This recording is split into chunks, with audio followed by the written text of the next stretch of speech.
bienvenue sur Crypto Zero. Aujourd'hui, on va parler de VeChain et on va parler de ces deux tokens, le VET et le VTHO. En effet, ce projet a généré deux tokens et vous allez voir que les deux tokens ont une utilisation très différente. Alors qu'on a l'impression que c'est un projet relativement récent, en réalité, il date de 2015 et a même été mis en circulation en 2016. Mais dans le monde de la crypto-monnaie, c'est pas si récent que ça. L'objectif du projet est clair, il est arrivé pour bousculer les blockchains traditionnelles. Donc il se présente en fait comme une modernisation de cet univers. Et donc ce projet avait pour objectif la création d'un écosystème capable de résoudre un certain nombre de problèmes majeurs et de gestion de chaînes d'approvisionnement. Et pour cela, il utilise un système de gouvernance distribué et la technologie d'Internet et d'objets. Bon, ça paraît un peu technique, je vous l'accorde, mais c'était un superbe projet. Et là, comme vous avez dû le voir, maintenant, il est largement dans le top 20 du CoinMarketCap. Et ça ne trompe pas, c'est évidemment les meilleurs projets en général qui sont dedans. Alors, au niveau des tokens, comme je vous disais, il y a deux tokens. Donc le VET, celui qui est de plus en plus populaire, qui permet tout simplement de créer des transactions, donc très classique. En revanche, la gestion des frais est telle avec le VTHO.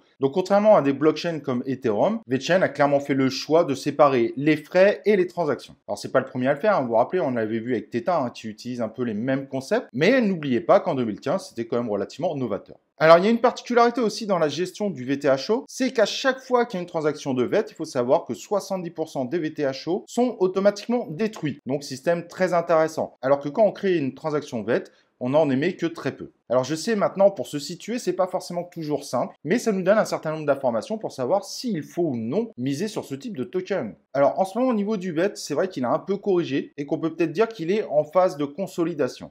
En effet, il est à moins 8% depuis une semaine. Cependant, depuis un mois, il est quand même à plus 98%. C'est moins qu'un certain nombre de crypto-monnaies, mais ça peut vouloir dire que ça peut être le bon moment pour rentrer dedans. Mais faut-il rentrer dedans? Et ça, tout est la question. Au niveau du nombre de tokens, il faut savoir que mécaniquement, c'est bloqué à 86 milliards de tokens. Cependant, très bonne nouvelle, 74% des tokens sont déjà émis. Donc bien qu'il y ait encore une petite possibilité d'inflation, elle ne devrait pas être bien grosse, surtout quand on voit le succès de cette crypto-monnaie. Donc rentrer dedans aujourd'hui, ça peut vraiment être intéressant. Alors, je sais que vous me demandez régulièrement ce que je pense pour l'avenir, etc., etc.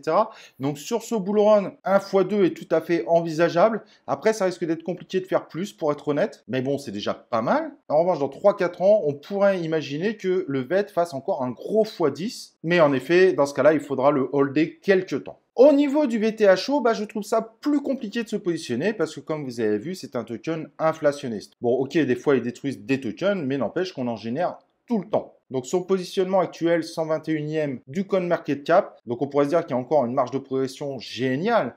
Mais au final, je ne suis pas du tout convaincu qu'il pourrait rentrer dans le top 100. N'oubliez pas que le nombre de tokens se multiplie dans tous les sens et qu'il y a des très bons projets qui arrivent sur le marché. De plus, le problème du VTHO, c'est qu'il a tellement pumpé en un an. Il a fait quand même un x500. Ça me paraît honnêtement très compliqué de rentrer sur cette crypto-monnaie aujourd'hui. Évidemment, son succès sera lié au succès du VET. Mais le problème du VTHO, c'est que si vous rentrez dedans aujourd'hui et qu'au final le bull run s'arrête, vous pourriez faire une chute phénoménale. Mais en effet, vu le système de gestion du VTHO, il est très compliqué de se dire est-ce qu'il peut encore faire un x500 ou pas du tout, etc.